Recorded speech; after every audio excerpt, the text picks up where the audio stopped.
estão na Antártica. Ou no congelador freezer. É melhor ver, professora. Toquinho, aqui. Nossa.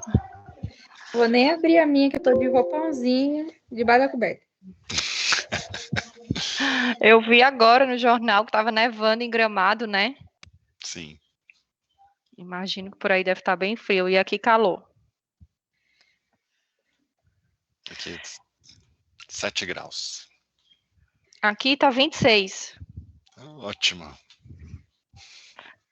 Meio-dia fica 28, 29. Eu nem tô com inveja. Nem tô. Bem, pessoal, como vocês estão percebendo, nós estamos chegando ao fim dos nossos conteúdos, né? Essa semana ficou para vocês estudarem a DFC, que é uma demonstração, não vou dizer que ela é um pouco difícil, ela não é difícil, na verdade é que a gente começa a ter contato com ela agora, né? Diferentemente de balanço patrimonial e DRE, que desde o início do curso vocês já têm esse contato inicial com a demonstração. E aí, hoje a gente fecha, digamos assim, né? Não fecha, mas assim, a princípio o conteúdo termina hoje de DFC e na próxima semana fica a DVA, tá? E aí, eu vou até iniciar a gravação da aula antes que eu esqueça. E aí, na semana que vem, ficamos com a DVA. Aí eu vou passar a atividade, a videoaula, no caso assíncrona, para vocês na segunda. E na quarta a gente faz esse mesmo esquema para tirar dúvidas, tá? E aí na segunda seguinte, dia 9, no caso, vocês fazem a última avaliação que vai contemplar todas essas demonstrações para fechar a nossa disciplina, né? Eu acho que o Essan acompanhou ontem a reunião do colegiado e você viu aí, Essan, que há uma proposta já aprovada para a mudança do currículo. Então, essa disciplina será desmembrada em 2 operações específicas e as demonstrações, estrutura e elaboração das demonstrações contábeis. Acho que é esse o nome da nova disciplina. Então, é como se no primeiro semestre nós estudássemos somente as operações e no segundo, toda a parte de elaboração desses demonstrativos, desses relatórios contábeis. E aí, então, dia 9, finalizamos, né, com a avaliação essa disciplina. É um conteúdo, até desde DMPL, DRA, e assim como a DFC e a DVA, que vocês não têm tanto contato como o balanço e a DRE desde o início, então precisa também muita prática de vocês, né, realmente tentar fazer, tentar entender quais são as particularidades nesse momento da DFC, posteriormente da DVA. A DFC, ela está lá no CPC 04, em consonância com as normas internacionais. E é importante que a gente entenda, como contador, que nem sempre lucro é caixa. Claro que a gente tem expectativa que todo lucro se converta em caixa, seja na forma de uma receita, ou seja, no caso, a formação do lucro, né? Ou na forma de uma despesa, mas nem sempre o que está lá no resultado do período já foi integralmente convertido em caixa, justamente por essa particularidade do regime de competência. Eu registro as receitas e as despesas de acordo com a ocorrência do fato gerador, independente do seu recebimento ou do seu pagamento. Então, isso, né, essa questão de competência em caixa, praticamente é o que vai diferenciar a demonstração do resultado do exercício e a demonstração dos fluxos de caixa. Vocês tiveram alguma dúvida em algum elemento pontual da DFC, algo específico das videoaulas? Como que está aí o conteúdo para vocês? Eu acho que vai surgir mais na hora do exercício, prof. Daí eu só queria ver se eu entendi direito. Se a gente pegar e analisar, por exemplo, as demonstrações, pensando tipo, no que realmente foi pago e no que foi recebido de fato, fica mais tranquilo para elaborar a DFC, ou não seria esse o raciocínio? Sim, a DFC, de fato, é o que teve impacto no caixa, seja pelo recebimento, seja pelo pagamento, né? Então, esse seu raciocínio está correto, principalmente se você for fazer, acho que você deve ter acompanhado na videoaula, eu tenho duas formas de elaborar a DFC, pelo método direto e pelo método indireto. E aí, esse teu raciocínio, Amanda, ele é bastante pertinente quando eu estou elaborando a DFC pelo método direto, né? Então, vou justamente abrindo os razonetes, olhando a demonstração do resultado e o que de fato impactou diretamente naquele período no caixa. Exemplo, depreciação. Depreciação nós sempre vamos encontrar lá na demonstração do resultado do exercício. E a depreciação, de fato, ela não causa um impacto direto no caixa. A gente sabe que a depreciação é o registro pela perda de valor de um bem em função do seu uso ou da sua obsolescência física ou tecnológica.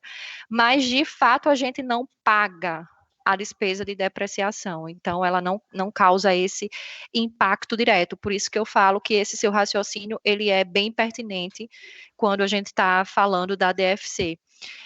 Uma coisa que eu sempre costumo, acho que eu até já falei para vocês em outros momentos, sempre vocês, na hora que forem analisar, por exemplo, será que isso traz impacto no caixa ou não? Daí vocês avaliarem, tentarem mentalmente organizar isso na cabeça de vocês. Qual é o lançamento contábil que está associado a essa transação? Tem impacto no caixa? Não, não tem, então não afeta o caixa. Não, na hora que eu pago um fornecedor, eu tenho sim débito no fornecedor, crédito no caixa, então causa um impacto no caixa. Vocês meio que mentalmente tentarem fazer isso. Claro que isso quando eu uso demasiadamente o método direto. Porém, nas empresas o que é mais comum é utilizar o método indireto, porque o método indireto eu não preciso saber todos esses detalhes de impacto no caixa, não de impacto no caixa, porque, enfim, é a DFC, mas eu não preciso saber detalhes da demonstração do resultado, como eu preciso quando eu estou elaborando a DFC pelo método direto. Quando eu estou pelo método indireto, esses detalhes, eles meio que somem, eles são como é que eu posso dizer? Não apagados, mas eles são condensados dentro do lucro.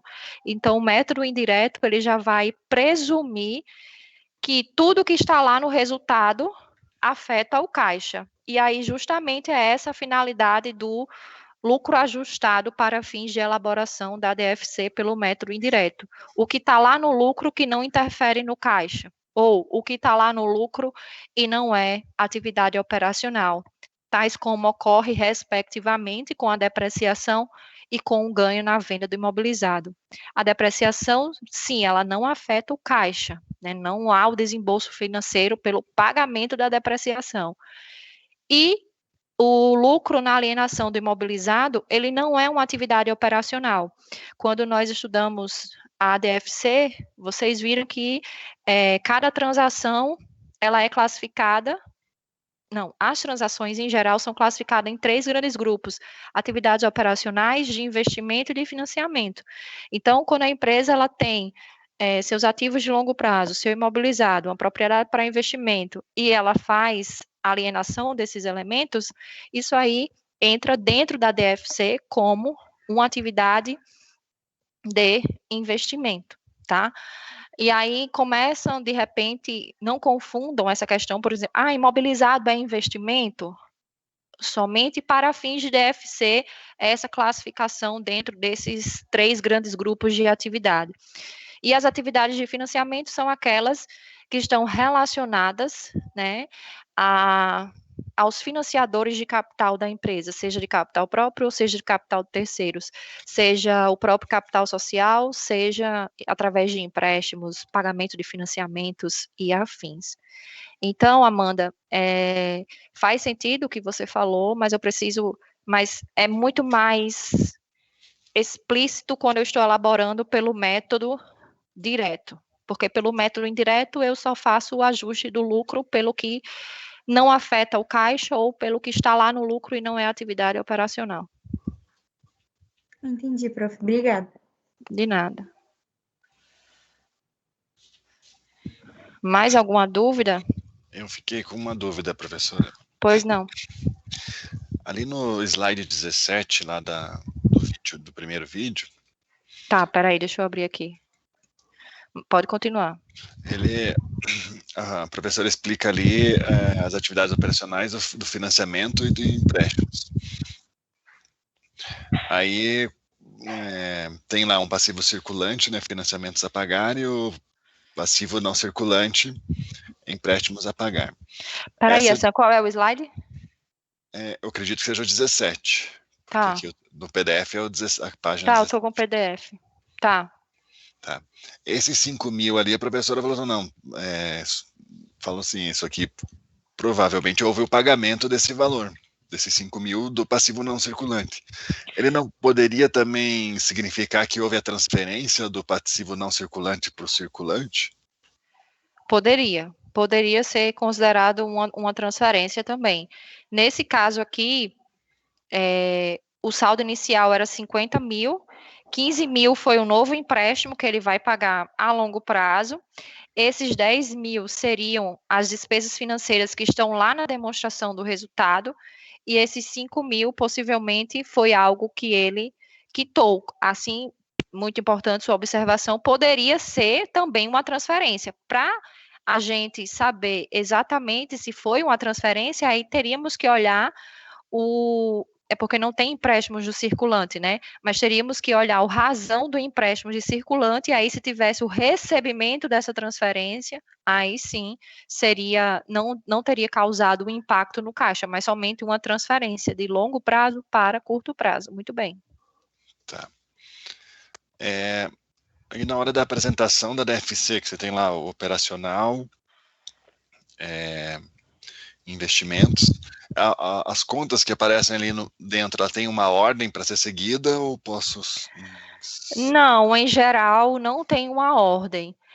A gente costuma seguir a ordem de apresentação do balanço, até mesmo para que a gente não, digamos assim, não corra o risco de esquecer alguma conta, entende? Principalmente quando a gente está elaborando pelo método direto. Mas de uma forma mais, como é que eu posso falar, que a demonstração fique mais, assim, visualmente mais adequada, a gente coloca os recebimentos e, posteriormente, os pagamentos, mas não existe uma ordem determinada para que seja feito tanto de recebimento, tanto de pagamento. Isso aí fica realmente a critério do usuário, né? Em geral, você pode estabelecer, acho que ano que vem, semestre que vem, vocês vão ver estrutura conceitual. A estrutura conceitual diz que a informação contábil ela deve ser fidedigna, deve ser relevante, provocar diferença na tomada de decisão. Então, é possível que na hora de colocar essas contas numa demonstração, você vai chamar atenção para aquelas contas que têm um maior impacto, seja de recebimento ou seja de pagamento, mas isso não é regra, tá? É somente um critério arbitrário mesmo. Se você achar, não, vou colocar em ordem alfabética, independente de valores. Pode também. A demonstração, ela não exige, né, o CPC 04, ele não exige uma padronização nessa forma de apresentação, como existe para, por exemplo, o balanço patrimonial, ordem decrescente de liquidez e ordem crescente de exigibilidade. Tá. Agora, assim, uma pergunta mais que de curiosidade, assim, algum tempo atrás eu trabalhava muito com organizações de escritório de advocacia e o sistema que a gente usava lá tinha uma ferramenta chamada fluxo de caixa. Era financeira, não era contábil. É o Projude, ou não? O Projude é o sistema do tribunal, né? Esse, no caso, é um sistema que você instala nos escritórios de advocacia. Né? A DFC, no caso, assim, a minha dúvida é a seguinte: a DFC é uma ferramenta contábil, mas ela está trabalhando com fluxo de caixa também. Ela, de certa forma, tem que bater esse resultado com o resultado do fluxo de caixa da empresa financeira? Ou não Contábil, necessariamente? você fala, né?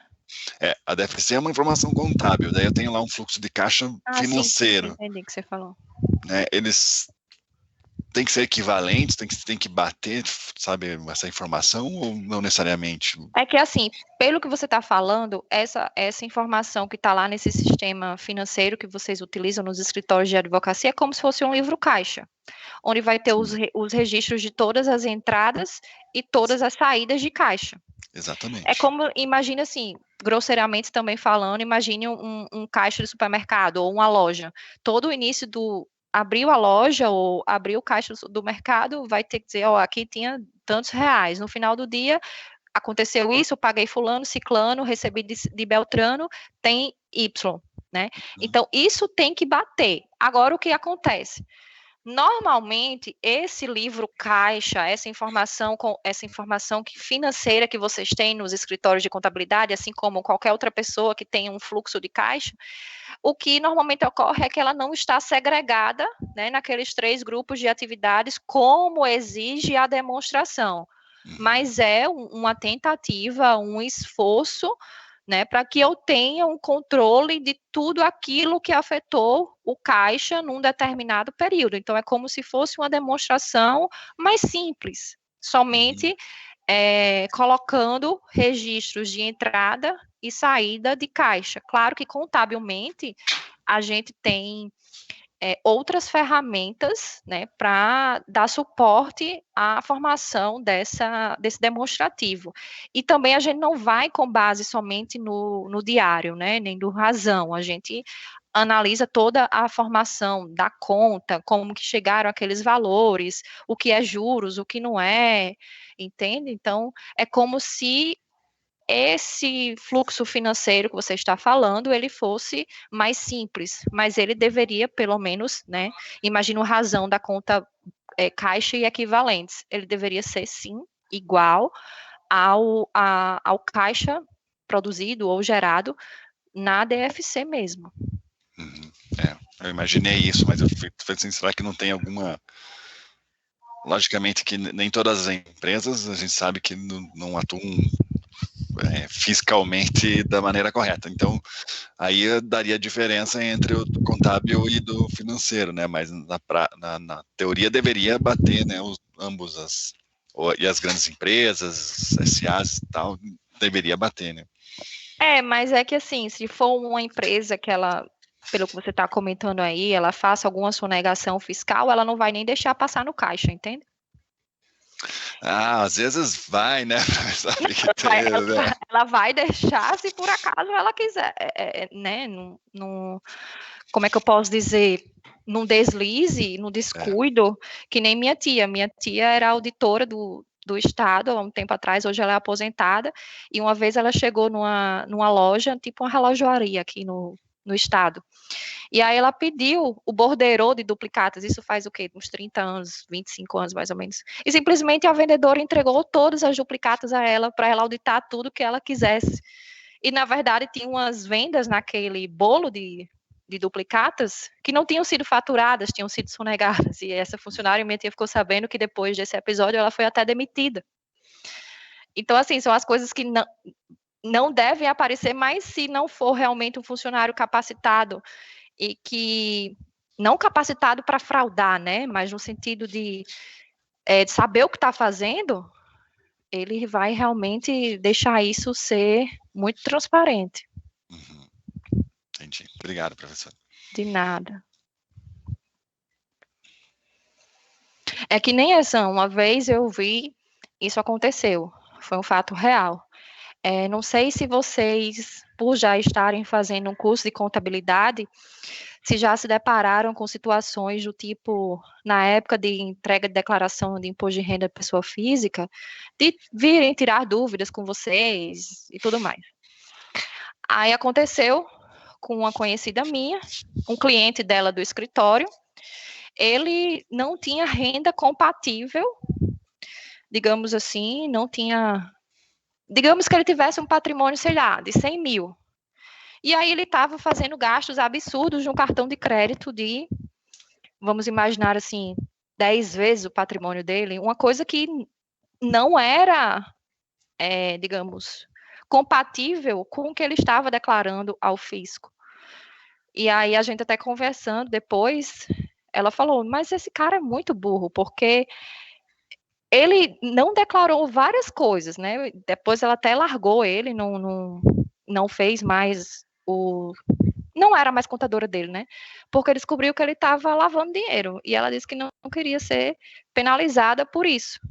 E aí o cara, como é que ele não tem um patrimônio e estava gastando em cartão de crédito? De onde veio esse dinheiro? Contabilidade é exato no sentido, veio de um lugar, vai para outro.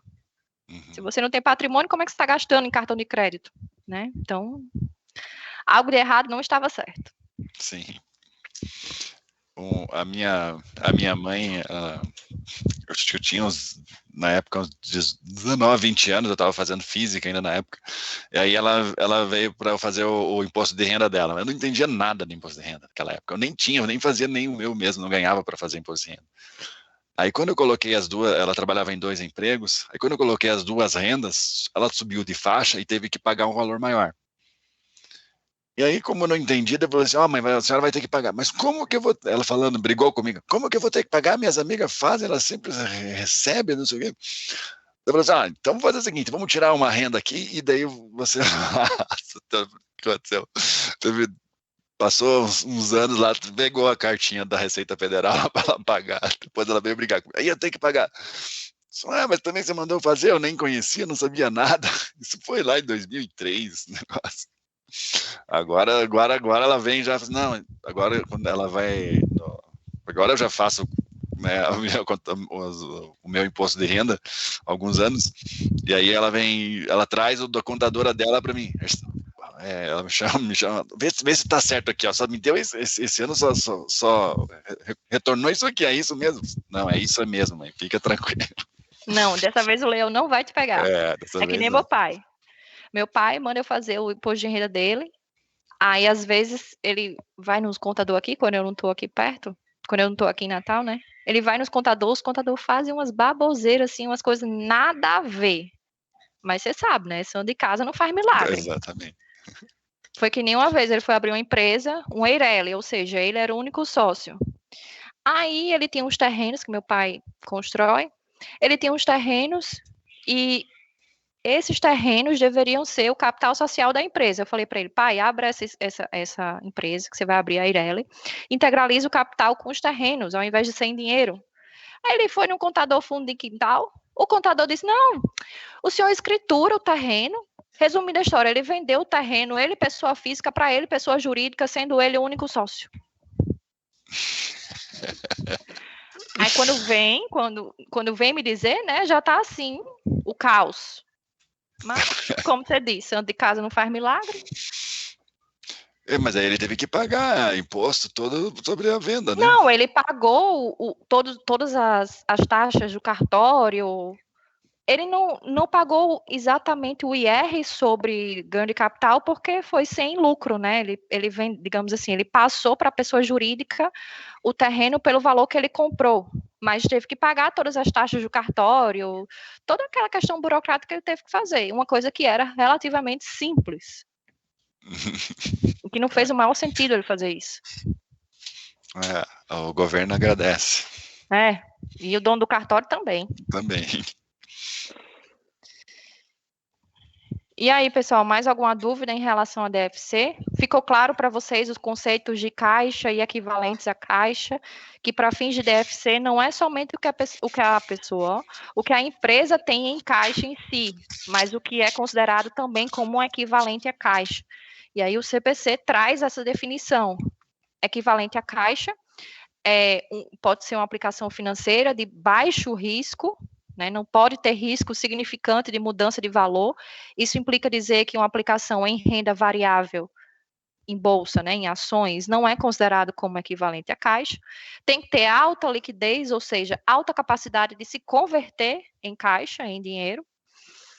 E curtíssimo prazo. Se tiver vencimento, o CPC fala que esse vencimento não deve ser superior a 90 dias, 3 meses. Então, são essas as características que o CPC enumera para que um item seja considerado como equivalente à caixa. Então, dentro da demonstração do fluxo de caixa, aquele confronto, né, saldo inicial e saldo final de caixa, vai entrar não só o que a empresa tem em caixa e em bancos, mas esses elementos que o CPC permite que sejam classificados como equivalentes à caixa, desde que essas características sejam atendidas, tá? Não sei se vocês viram alguns pontos polêmicos na DFC, se refere aos juros, né? Na hora que a empresa faz o empréstimo, por exemplo, todo o principal, tanto o recebimento quanto o pagamento do principal é atividade de financiamento. Porém, os juros, o pagamento de juros é considerado uma atividade operacional. E daí vem a discussão, mas não seria somente uma atividade operacional para os bancos? Para as outras empresas também seria uma atividade operacional? E aí, resumidamente, a história se fala que a empresa, né, realizou uma operação de crédito, um empréstimo, por exemplo, e aí imagina-se que ela vai utilizar esse recurso para maximizar a riqueza dentro da empresa, e aí essa própria riqueza que ela gerou vai ser suficiente ou vai pagar os juros. Da mesma forma, quando você tem o recebimento de empréstimos. O recebimento de empréstimo em si é uma atividade de investimento, exceto se for um banco, né, que aí a gente não está entrando nesses detalhes, e o recebimento de juros também é considerado como uma atividade operacional, porque entende-se que se você fez esse tipo de aplicação, porque para quem concedeu um crédito tinha essa aplicação, né, então, imagina-se que você teve esse excedente de caixa que foi decorrente da sua própria atividade operacional. Assim como, quando você faz um empréstimo, presume-se que você vai investir no seu próprio negócio. Então, o seu negócio deve ser suficiente para gerar, para maximizar essa riqueza e efetuar o pagamento de juros. É mais ou menos por aí, tá?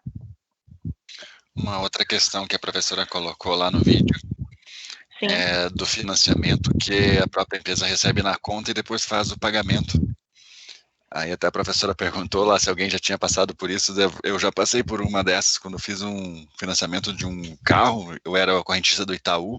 Sim. Aí a taxa do Itaú era menor que a da financeira. Aí fiz pelo banco mesmo. Aí o banco depositou na minha conta para eu fazer o pagamento para a empresa. E aí aconteceu aquilo, passou dentro do meu fluxo, né, pro meu caixa, vamos chamar assim. Às vezes a gente tem a ideia que o financiamento já está vinculado diretamente ao bem, né? E que ele não transaciona pela conta corrente, no seu caso, de pessoa física ou de pessoa jurídica, mas é possível acontecer, mas vai ser somente uma entrada e já vai haver a saída de caixa para aquisição desse bem, né? Então, é possível, sim, que isso aconteça. O mais comum é que não exista, mas, né, como toda regra tem exceção, não podemos descartar uma situação desse tipo. E tentaram fazer a DFC, ficaram com dúvida na classificação das atividades. Como que tá? Eu ainda não comecei, professora. Não? A atividade dessa semana que eu coloquei para vocês, que é a última, ela tem tanto a DFC como a DVA. A DFC, a questão 1 é apenas DFC, né? Então, vocês já estão aptos a fazer.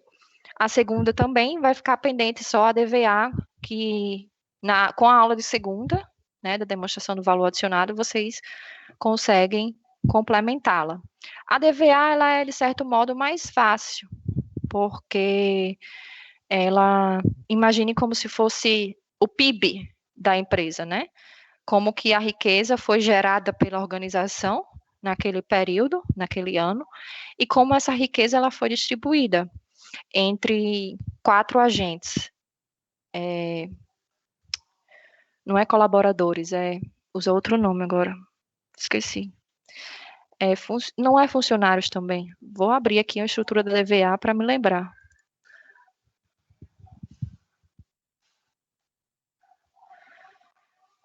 A distribuição ocorre entre pessoal, governo na forma de impostos, taxas e contribuições, remuneração de capital de terceiros e remuneração de capital próprio. Eu não sei se vocês já tiveram curiosidade de participar de algum congresso, algum evento contábil. E hoje, amanhã e sexta, está ocorrendo o Congresso USP, que é o congresso assim, de maior referência na nossa área. Tem tanto o congresso profissional como o congresso de iniciação científica, que é justamente para vocês que estão na graduação. E aí, hoje eu estava vendo um artigo sendo apresentado e justamente foi avaliado a geração de riqueza e a distribuição dessa riqueza entre as companhias energéticas, entre a Copel e tantas outras que estão aqui no Brasil. Então, mais à frente vocês vão fazer TCC também, essa parte de fluxo de caixa, essa parte de DVA pode ser explorada no projeto de vocês e pode ser, sim, sair daí um TCC, algo realmente incrível que vocês desenvolvam. Acaba que o orientador ele somente direciona, né, o mérito todo é do aluno que corre atrás, que está em busca de algo inovador, de alguma abordagem diferenciada. Mas, assim, aqui a gente vai dando esses insights para vocês já começarem a pensarem, de repente, quando estiverem diante de uma disciplina de metodologia, já usar tudo isso ao seu favor, né? Vou cursar a disciplina da professora Luciana, metodologia da pesquisa. Então, já faz o teu projeto lá, do TCC, do projeto técnico, já tenta alinhar, porque quando você já vai com a ideia, essa ideia, ela acaba sendo só melhorada, lapidada, e aí você acaba que não perde tempo, porque você já está realmente debruçado no projeto que você tem interesse de executar. Isso, em mestrado e doutorado, é muito comum, a gente faz infinitos projetos e acaba que a dissertação ou a tese é de outro que você nem imaginava fazer. A minha tese de doutorado, o que realmente eu fiz foi algo que não foi o projeto que eu entrei na seleção, né? Claro que no doutorado tem toda a questão de amadurecimento, da parte da evolução do conhecimento, da epistemologia, alguns detalhes a mais que nos permitem visualizar a pesquisa de uma outra forma.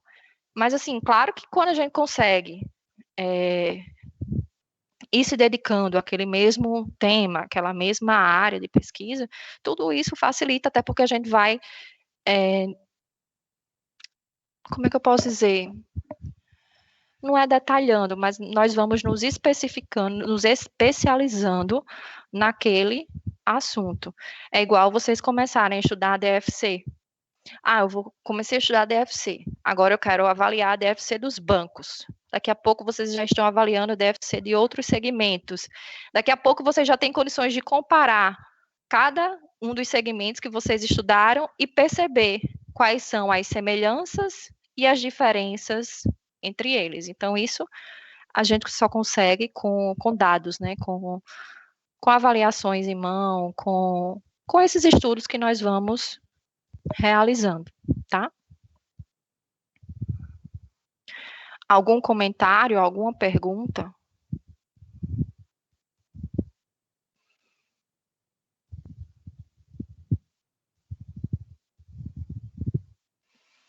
Não tem nenhuma dúvida?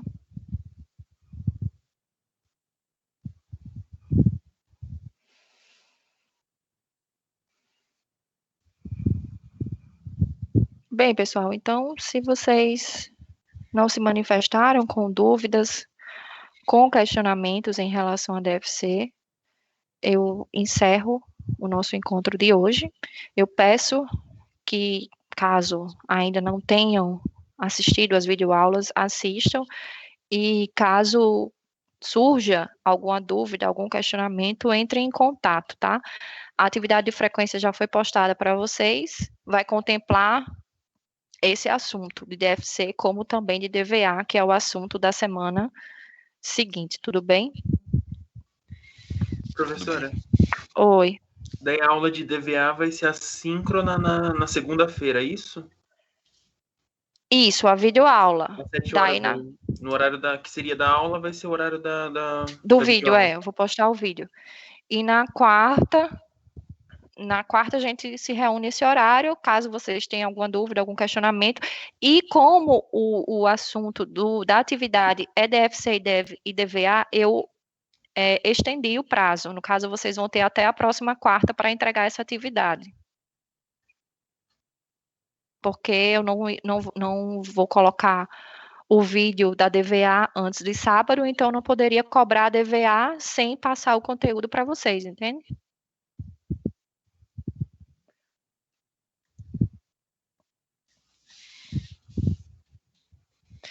Então, gente, é isso. Qualquer dúvida, entre em contato que tiverem. O manual e o livro de contabilidade financeira, eles são bem tranquilos em relação a esses pontos. O exercício que eu resolvi no material é do manual, então vocês podem ir acompanhando pelo manual também para facilitar. E tem um exemplo do manual, que eu acho que é o primeiro, e o segundo é do livro de contabilidade financeira. Então, vocês têm condições de ir acompanhando pelo livro-texto para facilitar o entendimento, mas qualquer dúvida eu estou disponível. Ok. Então, boa noite, boa semana e até segunda. Boa noite, professora. Até não se encontra aqui na quarta, no caso.